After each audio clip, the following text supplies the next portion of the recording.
দক্ষিণ আমেরিকার দেশ ভেনেজুয়েলায় আঘাত এনেছে শক্তিশালী জোড়া ভূমিকম্প। দেশটির রাজধানী কারাকাস থেকে প্রায় ১৬৮ কিলোমিটার পশ্চিমে মরন এলাকায় ৭.২ মাত্রার একটি ভূমিকম্পের ১ মিনিটেরও কম সময়ের মধ্যে ৭.৫ মাত্রার আরেকটি ভূমিকম্প অনুভূত হয়।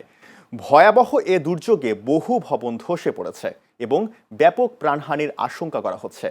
যুক্তরাষ্ট্রের ভূতাত্ত্বিক সংস্থা ইউএসজিএস জানিয়েছে মৃতের সংখ্যা ১০,০০০ থেকে ১,০০,০০০ পর্যন্ত হতে পারে। এ অবস্থায় ভেনেজুয়েলার ভারপ্রাপ্ত প্রেসিডেন্ট দেলসি রদ্রিগেজ জরুরি অবস্থা জারি করেছেন। এছাড়া উদ্ধার অভিযান চলার সঙ্গে সঙ্গে হতাহতের সংখ্যা বাড়ছে। রাজধানী কারাকাসেও বহু ভবন ধসে পড়েছে এবং ক্ষতিগ্রস্ত হওয়ায় বন্ধ রাখা হয়েছে আন্তর্জাতিক বিমানবন্দর।